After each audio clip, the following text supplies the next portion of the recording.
ತಂತ್ರಜ್ಞಾನದ ಯುಗದಲ್ಲಿ ಎಲ್ಲರ ಕೈಯಲ್ಲೂ ಮೊಬೈಲ್ ಓಡಾಡ್ತಾ ಇದೆ. ಯಾವುದೇ ಸಂದೇಶವನ್ನ ಸೆಕೆಂಡ್ನಲ್ಲಿ ಯಾರಿಗೆ ಬೇಕಾದರೂ ಕಳಿಸ್ತಾರೆ. ಆದರೆ ಬಾಗಲಕೋಟೆ ಜಿಲ್ಲೆಯಲ್ಲಿ ಶಿಕ್ಷಕರೊಬ್ಬರು ಈಗಿನ ದಿನದಲ್ಲಿ ಮರೆಯಾಗ್ತಾ ಇರುವ ಪತ್ರ ಮುಖೇನ ಎಲ್ಲರಿಗೂ ಶುಭಾಶಯ ವಿನಿಮಯ ಮಾಡ್ತಾ ಬರ್ತಿದ್ದಾರೆ. ಬಾಗಲಕೋಟೆ ಜಿಲ್ಲೆ ಬನಹಟ್ಟಿ ನಿವಾಸಿ ಸರ್ಕಾರಿ ಶಾಲಾ ಶಿಕ್ಷಕ ಬಸವರಾಜ್ ಬಾಡಗಿ ಹವ್ಯಾಸಕ್ಕಾಗಿ ಪತ್ರ ಬರೆಯೋ ಗೀಳನ್ನ ಕಳೆದ 3 ದಶಕಗಳಿಂದ ದೊಡ್ಡಪ್ಪನ ಸ್ಫೂರ್ತಿಯಿಂದ ಮೈಗೂಡಿಸಿ ಬಂದಿದ್ದಾರೆ. ಪತ್ರ ಮರೆಮಾಚುತ್ತಿರುವ ಈ ದಿನದಲ್ಲಿ ಹೊಸ ವರ್ಷ ಸಂಕ್ರಾಂತಿ ಹಬ್ಬದ ಶುಭಾಶಯ ಕೋರಿ 2,000ದಷ್ಟು ಪತ್ರವನ್ನ ಮಠಾಧೀಶರು, ರಾಜ್ಯದ ಡಿಸಿ, ಎಸ್ಪಿ ಸೇರಿದಂತೆ ಸರ್ಕಾರದ ಎಲ್ಲ ಅಧಿಕಾರಿಗಳು, ದೇಶದ ರಾಷ್ಟ್ರಪತಿ, ಪ್ರಧಾನಿ ಸೇರಿದಂತೆ ಎಲ್ಲ ರಾಜ್ಯಗಳ ಮುಖ್ಯಮಂತ್ರಿಗಳಿಗೆ ಮತ್ತು ಗೆಳೆಯರಿಗೆ, ಸಂಬಂಧಿಕರಿಗೆ ಪತ್ರ ಬರೆದಿದ್ದಾರೆ. ವಿದ್ಯಾರ್ಥಿ ಜೊತೆ ಶಿಕ್ಷಕಿಯ ಅಸಭ್ಯ ವರ್ತನೆ ಹಿನ್ನೆಲೆ ಪ್ರಭಾರಿ ಮುಖ್ಯ ಶಿಕ್ಷಕಿ ಪುಷ್ಪಲತಾ ಅಮಾನತು ಮಾಡಲಾಗಿದೆ. ಪ್ರಭಾರಿ ಮುಖ್ಯ ಶಿಕ್ಷಕಿಯನ್ನು ಅಮಾನತುಗೊಳಿಸಿ ಚಿಕ್ಕಬಳ್ಳಾಪುರ ಡಿಡಿಪಿಐ ಬೈಲಾಂಜನಪ್ಪ ಆದೇಶ ಕೊಟ್ಟಿದ್ದಾರೆ. ಡಿಸೆಂಬರ್ 23ರಿಂದ 26ರವರೆಗೆ ನಡೆದಂತಹ ಶೈಕ್ಷಣಿಕ ಪ್ರವಾಸದ ವೇಳೆ ವಿದ್ಯಾರ್ಥಿ ಜೊತೆ ಅಸಭ್ಯವಾಗಿ ವರ್ತಿಸಿದ್ರು. ಶಿಕ್ಷಕಿಯ ವರ್ತನೆಯ ವಿರುದ್ಧ ಪೋಷಕರು ಆಕ್ರೋಶ ಹೊರಹಾಕಿದ್ರು. ಶಿಕ್ಷಕಿಯ ಅಸಭ್ಯ ವರ್ತನೆ ಶಿಕ್ಷಣ ಇಲಾಖೆಗೆ ಮಾಡಿದ ಅಪಮಾನ ಅಂತ ಅಮಾನತು ಮಾಡಲಾಗಿದೆ. ಇತ್ತೀಚೆಗೆ ಮುಕ್ತಾಯವಾದ ದತ್ತ ಜಯಂತಿಯ ವೇಳೆ ಚಿಕ್ಕಮಗಳೂರು ತಾಲೂಕಿನ ಐಡಿ ಪೀಠದ ರಸ್ತೆಯಲ್ಲಿ ಎಲ್ಲೆಂದರಲ್ಲಿ ಬಿದ್ದಿದ್ದ ಘನತ್ಯಾಜ್ಯ ವಸ್ತುವನ್ನು ತೆಗೆಯುವ ಮೂಲಕ ಪೊಲೀಸರು ಗಿರಿ ಪ್ರದೇಶದಲ್ಲಿ ಸ್ವಚ್ಛತಾ ಕಾರ್ಯ ನಡೆಸಿದ್ದಾರೆ. ಮುಳ್ಳಯ್ಯನಗಿರಿ ಐಡಿ ಪೀಠ ಈ ರಸ್ತೆಯಲ್ಲಿ ಕಸದ ರಾಶಿಯನ್ನ ಪೊಲೀಸರೇ ತೆಗೆದು ಸ್ವಚ್ಛತಾ ಕಾರ್ಯಕ್ಕೆ ಕೈ ಜೋಡಿಸಿದ್ರು.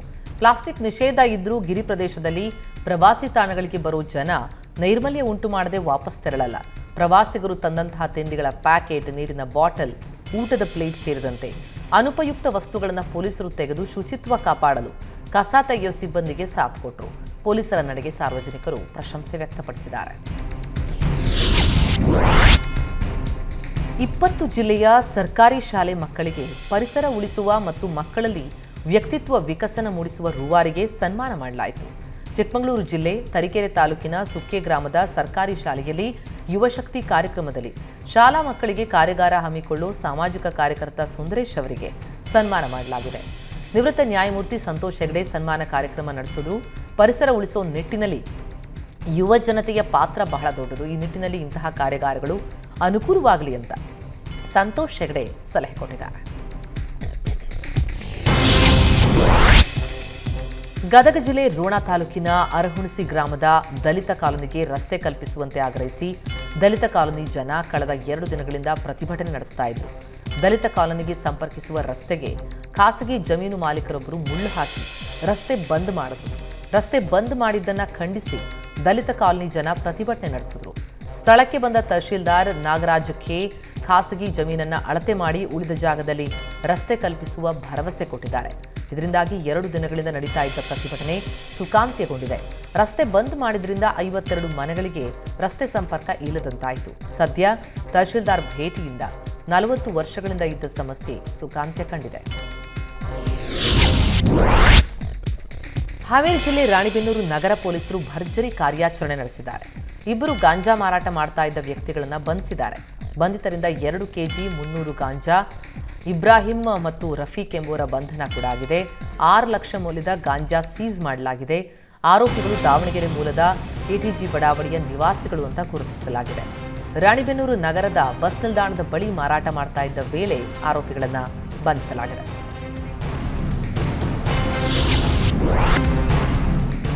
ಮನೆಯಲ್ಲಿ ಯಾರೂ ಇಲ್ಲದ ವೇಳೆ ಮನೆಯ ಬೀಗ ಮುರಿದು ಚಿನ್ನಾಭರಣ ಕಳ್ಳತನ ಮಾಡಿದ ಘಟನೆ ಉತ್ತರ ಕನ್ನಡ ಜಿಲ್ಲೆ ಕಾರವಾರ ತಾಲೂಕಿನ ಗ್ರಾಸಿಮ್ ಇಂಡಸ್ಟ್ರೀಸ್ ಕ್ವಾರ್ಟರ್ಸ್ನಲ್ಲಿ ನಡೆದಿದೆ. 3 ಲಕ್ಷಕ್ಕೂ ಹೆಚ್ಚು ಮೌಲ್ಯದ ಚಿನ್ನಾಭರಣ, 10,000 ರೂಪಾಯಿ ನಗದು ಸೇರಿದಂತೆ ಹಲವು ವಸ್ತುಗಳನ್ನು ಕಳ್ಳರು ದೋಚಿ ಪರಾರಿಯಾಗಿದ್ದಾರೆ. ಘಟನೆ ಸಂಬಂಧ ಕಾರವಾರ ಗ್ರಾಮೀಣ ಠಾಣೆಯಲ್ಲಿ ಪ್ರಕರಣ ದಾಖಲಾಗಿದೆ. ಹೊಸ ವರ್ಷದ ಸಂಭ್ರಮಾಚರಣೆಗೆ ಕೌಂಟ್ಡೌನ್ ಸ್ಟಾರ್ಟ್ ಆಗಿದೆ. ಉತ್ತರ ಕನ್ನಡ ಜಿಲ್ಲೆ ಪ್ರಮುಖ ಪ್ರವಾಸಿ ತಾಣವಾಗಿರುವ ಗೋಕರ್ಣ, ಮುರುಡೇಶ್ವರ, ದಾಂಡೇಲಿ ಸೇರಿದಂತೆ ಜಿಲ್ಲೆ ಕಡಲ ತೀರದ ಪ್ರದೇಶಗಳಿಗೆ ಪ್ರವಾಸಿಗರ ದಂಡು ಹರಿದು ಬರ್ತಾ ಇದೆ. ಹೊಸ ವರ್ಷಾಚರಣೆಗೆ ಇನ್ನು 2 ದಿನ ಇರುವಾಗಲೇ ಗೋಕರ್ಣದ ಕಡಲ ತೀರಗಳು ಪ್ರವಾಸಿಗರಿಂದ ತುಂಬಿಕೊಳ್ತಾ ಇದ್ದು ಹೋಟೆಲ್, ರೆಸಾರ್ಟ್ಗಳು ಸಂಪೂರ್ಣ ಭರ್ತಿಯಾಗಿದೆ. ನ್ಯೂ ಇಯರ್ ಸಂಭ್ರಮಕ್ಕೆ ಕ್ಷಣಗಣನೆ. ಹೊಸ ವರ್ಷಾಚರಣೆಗೆ ಇನ್ನೇನು 2 ದಿನ ಮಾತ್ರ ಬಾಕಿ. ಪ್ರವಾಸಿಗರ ಹಾಟ್ ಫೇವರೇಟ್ ಆದ ಕೊಡಗು ಜಿಲ್ಲೆಗೆ ಭಾರೀ ಸಂಖ್ಯೆಯಲ್ಲಿ ಪ್ರವಾಸಿಗರ ದಂಡೆ ಹರಿದು ಬರ್ತಾ ಇದೆ. ಕೊಡಗು ಜಿಲ್ಲೆ ಎಲ್ಲಾ ಪ್ರವಾಸಿ ತಾಣ ಪ್ರವಾಸಿಗರಿಂದ ತುಂಬಿ ತುಳುಕ್ತಾ ಇದೆ. ಲಕ್ಷಾಂತರ ಸಂಖ್ಯೆಯಲ್ಲಿ ಪ್ರವಾಸಿಗರು ಕೊಡಗಿಗೆ ಬಂದಿದ್ದಾರೆ. ಪ್ರಕೃತಿಯ ಮಡಿಲಿನಲ್ಲಿ ಹೊಸ ವರ್ಷಾಚರಣೆ ಮಾಡಲು ಪ್ರವಾಸಿಗರು ಇನ್ನೂ ದೊಡ್ಡ ಸಂಖ್ಯೆಯಲ್ಲಿ ಕೊಡಗಿಗೆ ಬರಲಿದ್ದು, ಶನಿವಾರ ಭಾನುವಾರ ಪ್ರವಾಸಿ ತಾಣ ಇನ್ನಷ್ಟು ಬ್ಯುಸಿಯಾಗಲಿದೆ. ಕಾಂಗ್ರೆಸ್ ಸರ್ಕಾರದಲ್ಲಿ ಭ್ರಷ್ಟಾಚಾರ ನಡೀತಾ ಇದೆ ಎಂಬ ಪ್ರಹ್ಲಾದ್ ಜೋಶಿ ಹೇಳಿಕೆಗೆ ಕಾಂಗ್ರೆಸ್ ಎಂಎಲ್ಸಿ ಜಗದೀಶ್ ಶೆಟ್ಟರ್ ತಿರುಗೇಟು ಕೊಟ್ಟಿದ್ದಾರೆ. ಬಿಜೆಪಿಯವರಿಗೆ ಮಾತನಾಡೋದಕ್ಕೆ ಯಾವುದೇ ನೈತಿಕತೆ ಇಲ್ಲ. ಬಿಜೆಪಿ ಸರ್ಕಾರದಲ್ಲಿ 40% ಕಮಿಷನ್ ಹೊಡೆದರು. ಬಿಜೆಪಿಯವರ ಅವ್ಯವಹಾರಗಳನ್ನು ಬಯಲಿಗೆಳೆಯುವುದಕ್ಕಾಗಿ ಸಿದ್ದರಾಮಯ್ಯನವರು ಸಮಿತಿಯನ್ನು ರಚಿಸಿ ತನಿಖೆಗೆ ವಹಿಸಿದ್ದಾರೆ. ಭ್ರಷ್ಟಾಚಾರ ನಡೆಸಿರುವ ಬಗ್ಗೆ ಯತ್ನಾಳ್ ತಮ್ಮ ಬಳಿ ಇರೋ ದಾಖಲೆಗಳನ್ನು ಕೊಡಲಿ. ಆಗ ಇನ್ನಷ್ಟು ಪರಿಣಾಮಕಾರಿಯಾಗಿ ತನಿಖೆ ಮಾಡೋದಕ್ಕೆ ಅನುಕೂಲವಾಗುತ್ತೆ. ಯಾರೇ ತಪ್ಪು ಮಾಡಿದ್ರೂ ಅವರ ವಿರುದ್ಧ ಕಾನೂನು ರೀತಿಯಲ್ಲಿ ಸರಿಯಾದ ಕ್ರಮ ಕೈಗೊಳ್ಳಲಾಗುವುದು ಅಂತ ಜಗದೀಶ್ ಶೆಟ್ಟರ್ ಹೇಳಿದ್ದಾರೆ. ಜಮೀನಿಗೆ ಹೋಗೋದಕ್ಕೆ ರಸ್ತೆನೇ ಇಲ್ಲದೆ ರೈತರು ಪರದಾಡುವಂತಾಗಿದೆ. ಕೂಡಲೇ ಸಂಬಂಧಪಟ್ಟ ಅಧಿಕಾರಿಗಳು ರೈತರು ಓಡಾಡೋದಕ್ಕೆ ಅನುಕೂಲವಾಗುವಂತಹ ರಸ್ತೆಯನ್ನ ಕಲ್ಪಿಸಬೇಕು ಅಂತ ಆಗ್ರಹಿಸಿ ರಾಜ್ಯ ರೈತ ಸಂಘಟನೆಯ ಕಾರ್ಯಕರ್ತರು ತುಮಕೂರು ಜಿಲ್ಲೆ ಪಾವಗಡದಲ್ಲಿ ಪ್ರತಿಭಟಿಸಿದರು. ತಹಶೀಲ್ದಾರ್ ಕಚೇರಿಯ ಎದುರು ಪ್ರತಿಭಟನೆ ನಡೆಸಿದ ಕಾರ್ಯಕರ್ತರು ತಹಶೀಲ್ದಾರ್ಗೆ ಮನವಿ ಸಲ್ಲಿಸಿದರು. ಪಾವಗಡ ತಾಲೂಕಿನ ಸಿಕೆಪುರ ಚನ್ನಸಾಗರದ ಹಟ್ಟಿ ಗ್ರಾಮದಲ್ಲಿ ಸುಮಾರು 40ಕ್ಕೂ ಹೆಚ್ಚು ರೈತರ ಜಮೀನಿಗೆ ಹೋಗೋದಕ್ಕೆ ರಸ್ತೆಗಿಲ್ಲ, ಪರದಾಡುವಂತಾಗಿದೆ. ಹೀಗಾಗಿ ರಸ್ತೆ ನಿರ್ಮಿಸಿಕೊಡಿ ಅಂತ ಒತ್ತಾಯಿಸಿದ್ದಾರೆ. ವಿಜಯಪುರ ಮಹಾನಗರ ಪಾಲಿಕೆಯ ಮೇಯರ್ ಉಪಮೇಯರ್ ಚುನಾವಣೆಗೆ ದಿನಾಂಕ ನಿಗದಿಯಾಗಿದೆ. ಜನವರಿ 9ರಂದು ಮೇಯರ್ ಉಪಮೇಯರ್ ಆಯ್ಕೆಗೆ ಬೆಳಗಾವಿ ಪ್ರಾದೇಶಿಕ ಆಯುಕ್ತರು ಅಧಿಸೂಚನೆ ಹೊರಡಿಸಿದ್ದಾರೆ. ಕಳೆದ ಅಕ್ಟೋಬರ್ 30ರಂದು ಚುನಾವಣೆ ನಡೆಯಬೇಕಿತ್ತು, ಆದರೆ ಹೈಕೋರ್ಟ್ ತಡೆಯಾಜ್ಞೆ ಕೊಟ್ಟಿತ್ತು. ಈಗ ಕೊನೆಗೂ ಮೇಯರ್ ಆಯ್ಕೆಗೆ ದಿನಾಂಕ ನಿಗದಿಯಾಗಿದೆ. ಅಧಿಕಾರದ ಗದ್ದುಗೆ ಹಿಡಿಯಲು ಕಾಂಗ್ರೆಸ್ ಬಿಜೆಪಿ ತೆರೆಮರೆಯಲ್ಲಿ ರಣತಂತ್ರ ರೂಪಿಸ್ತಾ ಇದೆ. ಪ್ರಧಾನಿ ನರೇಂದ್ರ ಮೋದಿ ನಾಳೆ ಅಯೋಧ್ಯೆಗೆ ಭೇಟಿ ಕೊಡಲಿದ್ದು, ಅಯೋಧ್ಯೆ ವಿಮಾನ ನಿಲ್ದಾಣ ಮತ್ತು ಅಯೋಧ್ಯೆ ಧಾಮ್ ಜಂಕ್ಷನ್ ರೈಲ್ವೆ ನಿಲ್ದಾಣ ಸೇರಿದಂತೆ 11,000 ಕೋಟಿ ಮೊತ್ತದ ಯೋಜನೆಗಳನ್ನು ಉದ್ಘಾಟಿಸಲಿದ್ದಾರೆ. ಸಿಎಂ ಯೋಗಿ ಆದಿತ್ಯನಾಥ್, ಕೇಂದ್ರ ನಾಗರಿಕ ವಿಮಾನಯಾನ ಸಚಿವ ಜ್ಯೋತಿರಾದಿತ್ಯ ಸಿಂಧಿಯಾ ಸೇರಿದಂತೆ ಅನೇಕ ನಾಯಕರು ಕಾರ್ಯಕ್ರಮದಲ್ಲಿ ಪಾಲ್ಗೊಳ್ಳುತ್ತಾರೆ.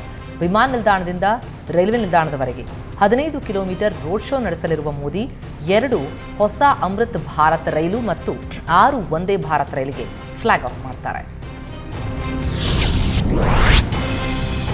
ಹೊಸ ವರ್ಷಕ್ಕೆ ಜನರಿಗೆ ಸಿಹಿ ಸುದ್ದಿ ಕೊಡೋದಕ್ಕೆ ಕೇಂದ್ರ ಸರ್ಕಾರ ನಿರ್ಧರಿಸಿದೆ ಎನ್ನಲಾಗಿದೆ.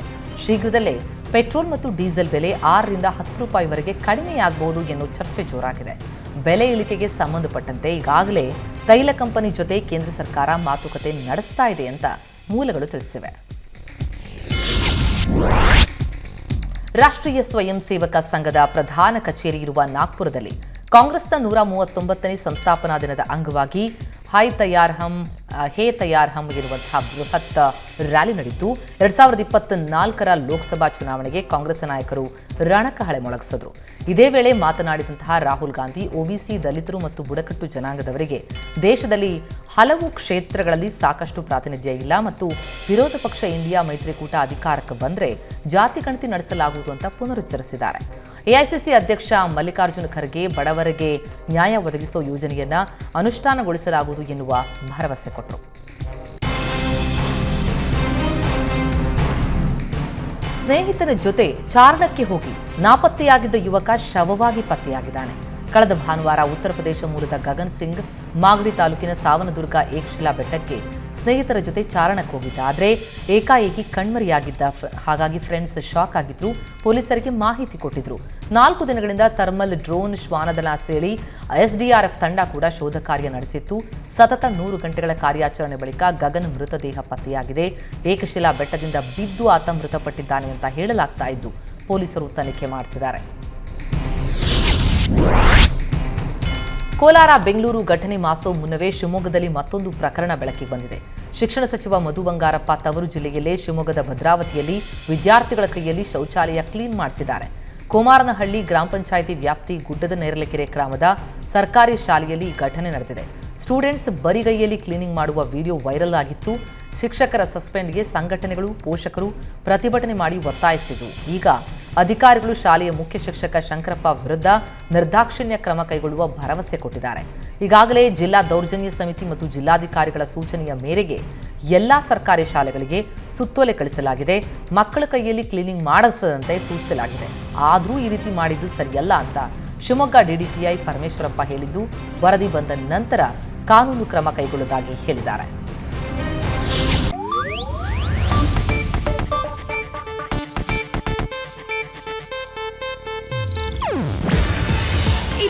ಏಷ್ಯಾನೆಟ್ ನ್ಯೂಸ್ ನೆಟ್ವರ್ಕ್ ಪ್ರಸ್ತುತಿ.